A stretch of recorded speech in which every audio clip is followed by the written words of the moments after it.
You're listening to His Empire of Dirt by Pearlandpine.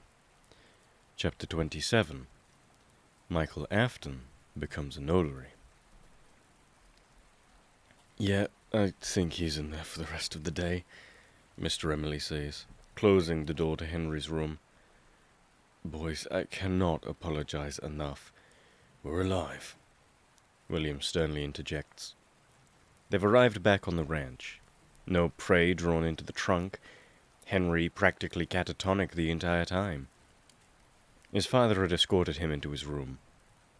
I think he'd really rather be alone for a moment, actually. Mr. Emily nods. Yeah, you're probably right. I'll get Deirdre to prepare dinner again. Again, boys, I'm very sorry for the way today went about. The moment Mr. Emily heads downstairs, William frantically turns to the door, letting himself in. Henry's curled up on the bed, hugging a pillow to his chest. I killed her, he mutters, his voice hollow. He's facing the wall, so Mike can't see his expression, but he's sure that it's vacant. Her brains and the blood, Did you see it? Quiet now, Henry, William whispers as he sits on the edge of the bed, rubbing circles on Henry's back. Unlike William, Henry can do nothing but express emotion, his body convulsing as he cries. What do you want, love? I want to go home. Okay, we'll go home. Freeze, bring car around front. Henry, darling, I'll be right back. Okay. Please be quick. In a flash. William rises, and when they're in the hall, he closes the door behind him. I'm going to use landline to call Bella. She's better at this than I am. I think you're doing all right, Mike admits. He's hardly ever witnessed William Afton, in the past or the future, be consumed entirely by warmth. No, Fritz, I'm not. Because honestly, I want to strangle the fucking life out of his father for doing this to him. So to be blunt, I've got to get out of here just as fast as he does. Bella is nice. She can make him feel better. She can help him. William sighs, rubbing the scars on his arm. I can't fix everything, I suppose. Not while I'm like this. He taps Mike's shoulder before heading downstairs, a vein bulging on the side of his head, and Mike stands there, transfixed at the idea that his friend acknowledges a weakness in himself. Would you give this to him? Frankie mutters, and Bev hands Mike a crude drawing of the three siblings. We hate to see him sad, Bev adds. Mike nods and takes the drawing. I'm sure he'll love it. We'll call you when we get home, okay? Okay. Fritz, can I tell you something that I think will make him feel better? Frankie asks, standing on his tiptoes. Mike nods and leans down to the boy's height. I like that weird boy for him, I think. Bev giggles and punches Frankie on the arm, and then she grabs his hand and leads him back to the ranch. Mike stares at the both of them as they disappear, and he blushes at the idea of the siblings understanding their older brother, and he hops into the car. He hands Henry the drawing. William is in the back, Henry resting his head on his lap. The eldest Emily sibling examines the picture and smiles a bit. I'm tired. I think I'm going to go to sleep. Yes, dear. William tenderly rubs Henry's hair, and soon the other boy is asleep. Mike drives in silence the entire way. He doesn't mind it. He finds his brain is marginally less scared, especially when he has Henry's misery to focus on. Fritz, William whispers, Henry deep asleep. I've decided to do something rightfully idiotic. Yeah? What's that? I need you to act as a notary for my final will and testament. Mike looks at William in the rearview mirror, waiting for him to crack a smile. I do think I'm gonna die today. Mike pales. Will, what do you... I'm gonna tell Clara the truth. And, rightfully, she is gonna murder me. So, I'd like to get my affairs in order. At the sound of getting his affairs in order, Mike and William share eye contact in the mirror, and Mike buries his mouth in his palm to stifle his laughter, and William's mouth forms into a tight line to stop his chuckling, and the two are only quiet when Henry stirs in his sleep, nestling himself closer into Will's chest. After securing Henry in bed, Bella arrives, diligently and timely, a bag under her grasp. I brought a few of his favorite records, a couple of journals to draw in, a Fredbear plush I've been sewing, some candy, and Will, I brought some brownies for you and me to have, and Fritz, you're welcome to join, of course, after my late midterms are done this week. She hurries into the apartment without being asked to, kicking her shoes and jacket off. He's in bed? Yes, Mom, Mike says, helping her take her things out of her bag. You're nothing short of a miracle, Bella. Ow! William remarks, and she swats his hand away when he reaches for a brownie. Later, mister. Okay, you two, go do whatever you're off to do. I'll see you later. She collects her things, softly raps on Henry's door, and enters, closing the door behind her.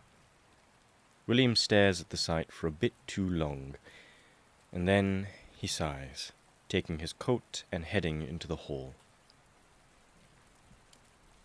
William takes Mike to the library.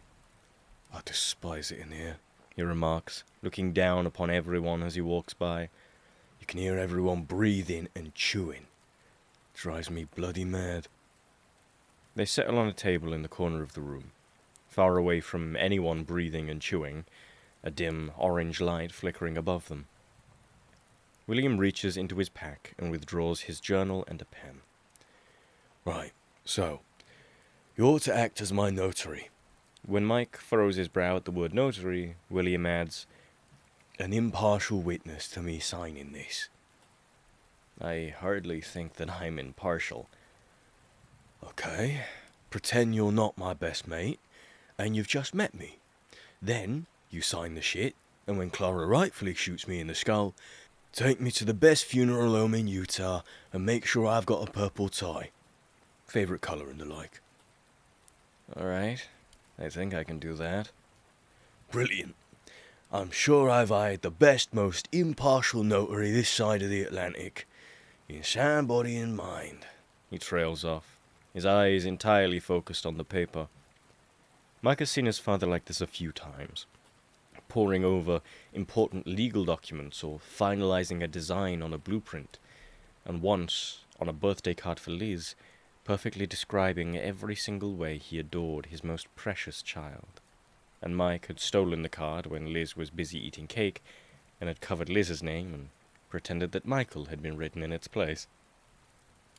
After several minutes, William jabs at a period at the end of his testament, and he signs his name, and he slides the journal to Mike. Go on, read it. Make sure I sound sane for once. I, William Afton, in sound body and mind, upon my death, bequeath the following. To Henry, I leave all my robotics. To Bella, I leave my stash of illicit substances. It's under my bed, you will find it. To Clara, I leave any and all money in my bank account, as well as my purple sweater, as you do love it so. To Fritz, I leave both all my clothing, aside from the sweater, as well as my journal. Do this ghost a favour, and burn the goddamn thing. And remember me kinder than I ever remembered myself.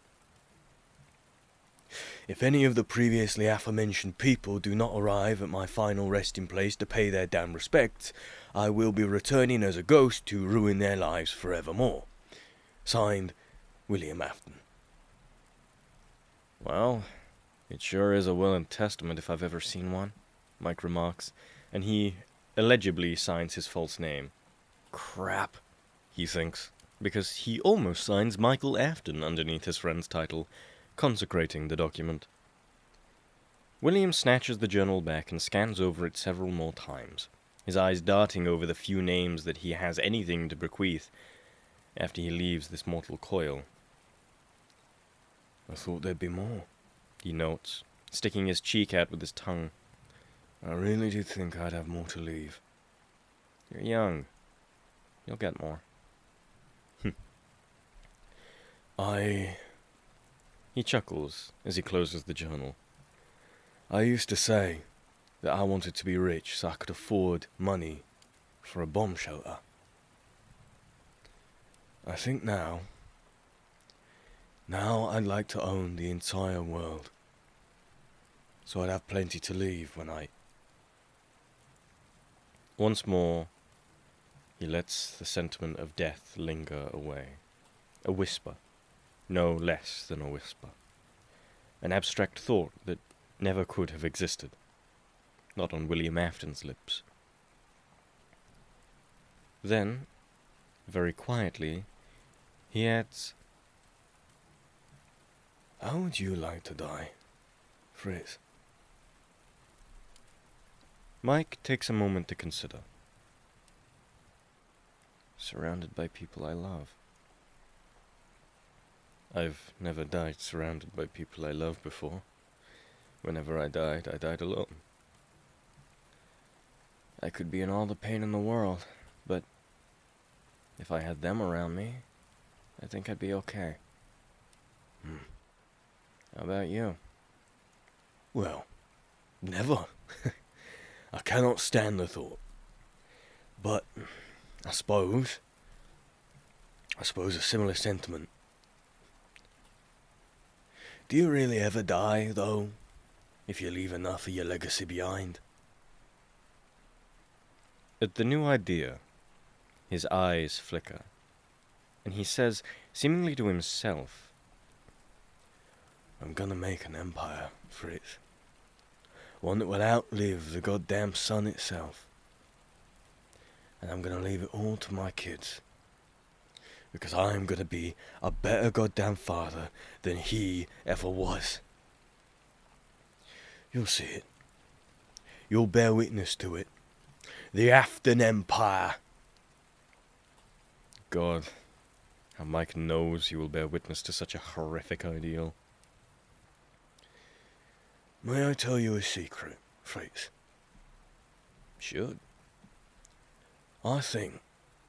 He grunts and adjusts his collar. Ever since I recalled my promise, I thought that I ought to do what I can do to be decent. I'm looking at everything in an objective point of view. For what I can do for the lot of you. 'Cause honestly, Fritz, I don't give a singular damn about anyone else in the world. And I don't think I'll ever be cured of that ailment.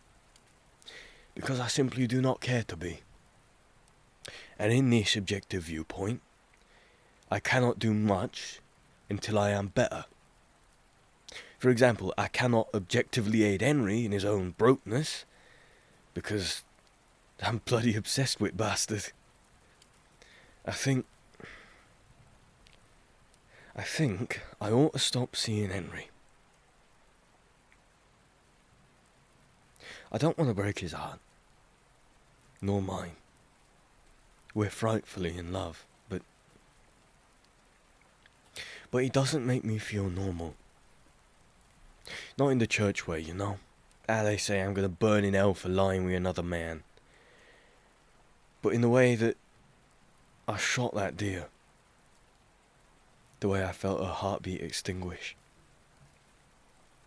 He leans in a bit, his voice hushed. Henry reminds me that I am human, not God. And that fucking horrifies me. And do you know the horrible things I want to do to him? I hate him a bit, I think, for loving me so much. Does that make sense? I'm not making any sense, am I? It's not the same kind of love.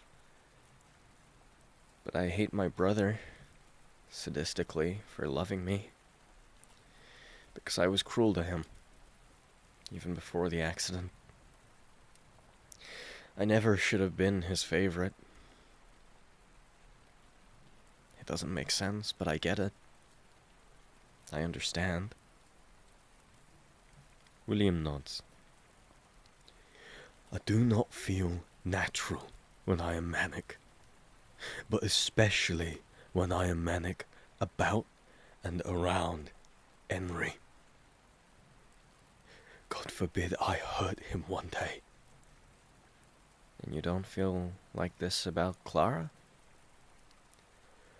I do not know. Less so. More like I want to kill anyone that approaches her, I suppose. I've already got her. Bit misogynistic, I think. Will laughs, and someone in the library shushes him. And he narrows his eyes and then rolls them in response. Never thought of it that way. Maybe I ought to take a gender course. Unlearn my father acting like a right gentleman as he beats me and Mum.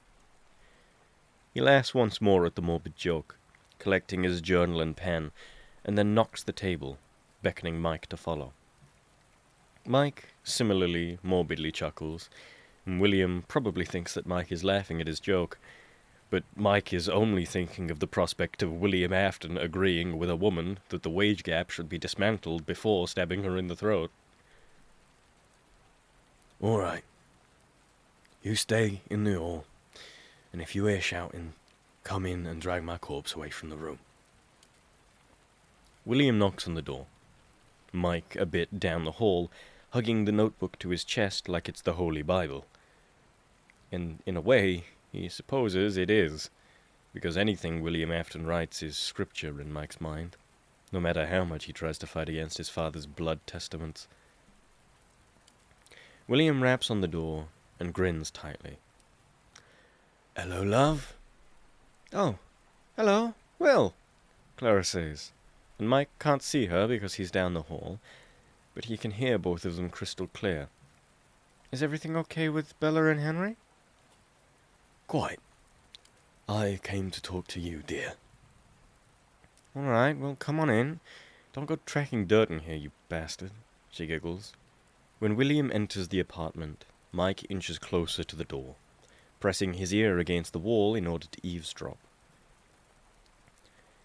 How have you been? How was your Thanksgiving? It was all right. Hectic, you know. You'll especially know when you meet my folks. That's good. That's good. How was Henry's?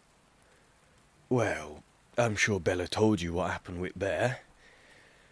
Other than that, honestly, it would have been dreadful if I was not with friends. They kept asking about my folks. No one's fault, of course, but not a topic I particularly enjoy bringing up. Of course. What did you want to talk about, Will? Well,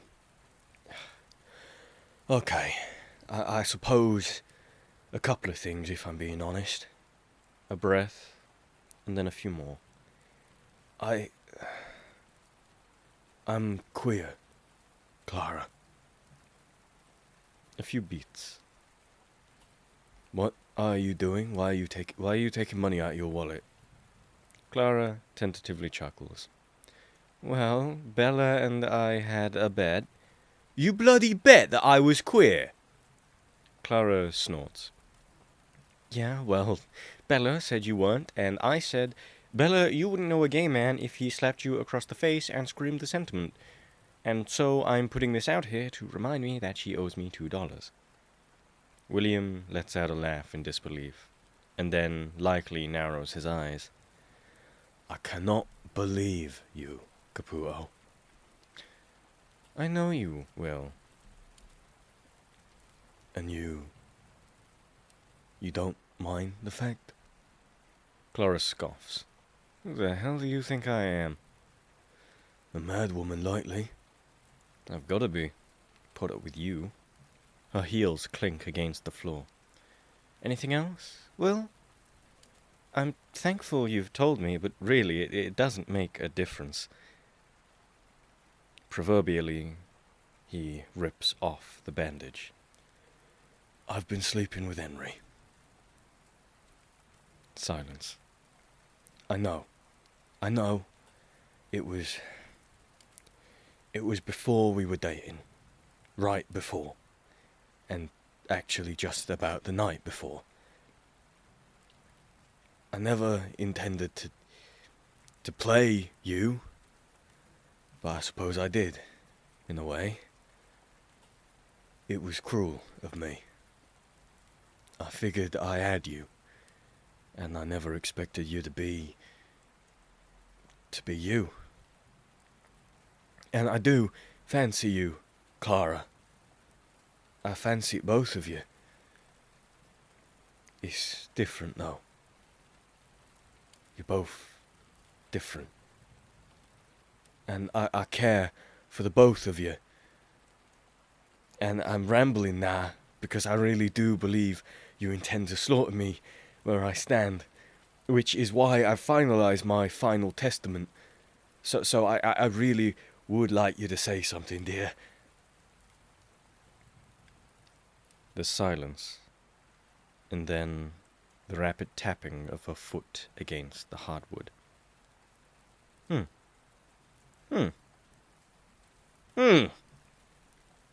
Clara? The whole time, then? Just a game to you? No, of course not. I'm trying to be decent, and I cannot be a staunch liar and be decent all at once. A sigh. I plan to tell Henry soon that I can no longer sleep with him. I care for him very much, but my brain will not permit me to think normally about the entire situation. You've been lying to me. I know. Which is why I wanted to tell you. If you never want to see me again, frankly, I despise that, because I do care for you very much. Crap. No, you can't break up, because then Evan and Liz don't get to fucking exist. And Henry's been lying to Bella.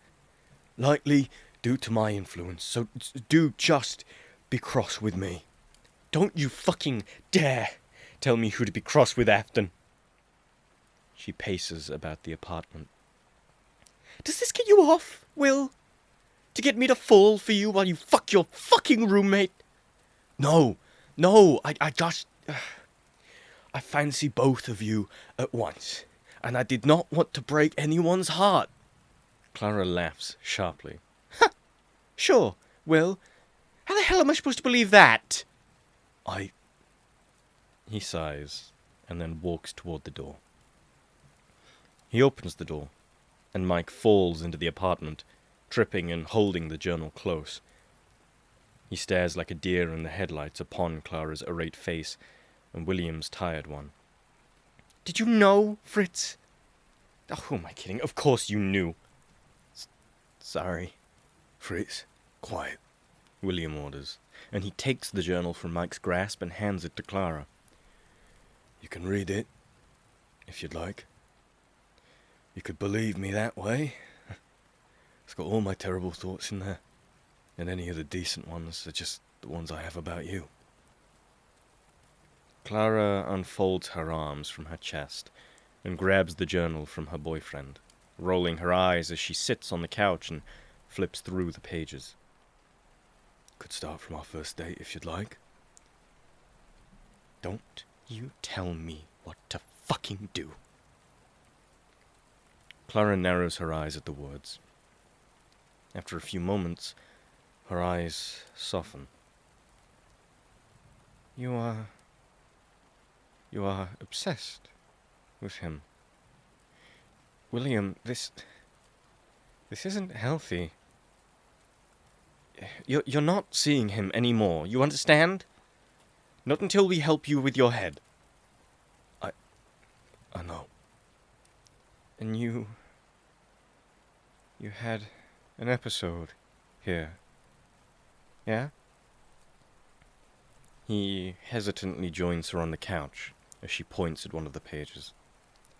He nods, and she reads, "Clara, you would be such a lovely fucking wife, and let me give you the world, and I will burn the entire world for you." Do you... Will... Fuck. I will leave if you want me to. It's not your fault that you're sick, William, but Christ, it's not a fucking excuse for you to be a goddamn liar. It gives you even less of an excuse, considering the fact how much you care for me. I understand. Do you? Do you really understand, Will? Mike feels horribly out of place in the situation, and he still sits on the floor, only listening as he stares at his feet, Will and Clara's feet in his peripheral vision. I found a program. You don't got to give your real name. It's for a few weeks, and there's a trial in a week. They'll start weekly sessions in the new year. It's by some German fellow, and it could get you on mood stabilizers. William swallows hard. Would that make you not cross with me? She punches him. Shut up! It's not about that. I'm not so selfish that I don't want my bastard of a boyfriend who fucking cheats on me. She sighs, collecting herself. I am not so selfish that I don't want you to get help for your head, William. Yeah.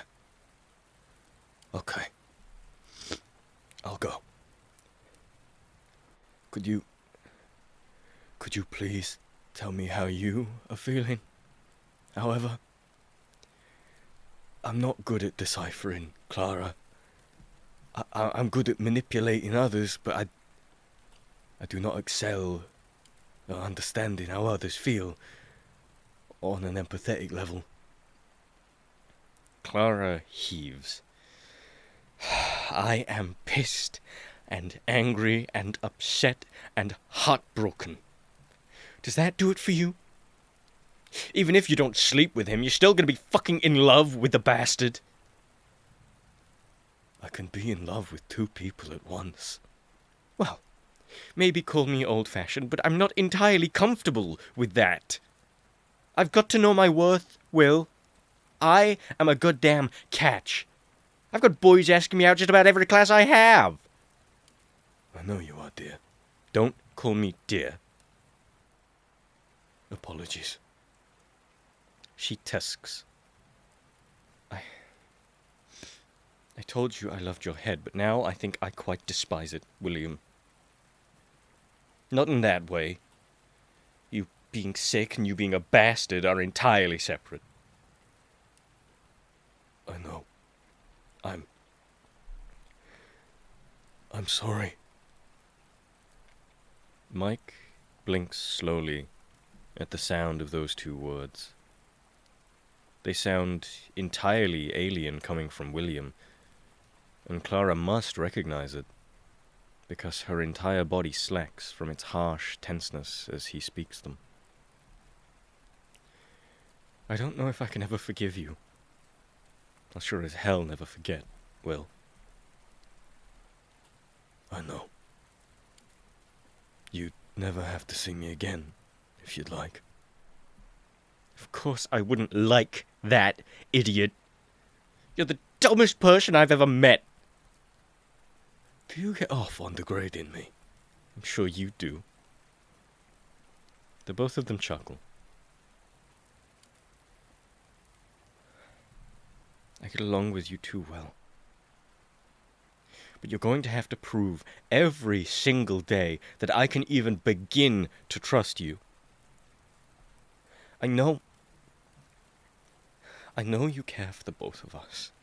And I want you to be happy and healthy, William. Do you understand that? I understand.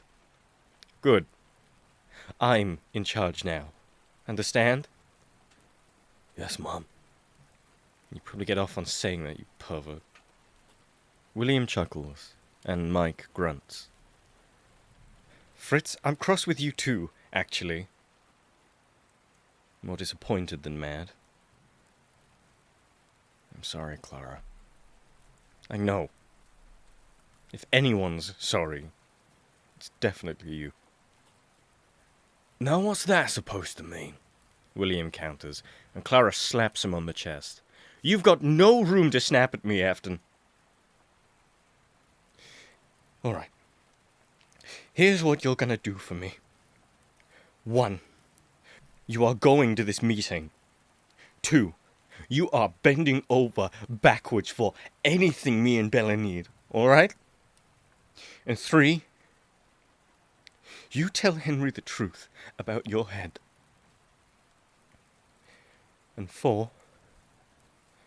I'm reading your journal. My journal? Yes. I need to know what's going on in your head. I know it's private, but I can't trust you anymore. Right? Right. Mike startles, because William sounds utterly heartbroken and dejected. I know you can't trust me. And that's the worst for me, because I still care for you.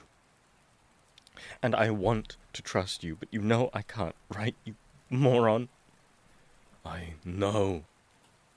Quit calling me that. No. Fine. No room for complaining, mister. You are a totalitarian. And you are a moron. I hate you. I know. Then Clara's eyes tinge with tears. Did I do something wrong?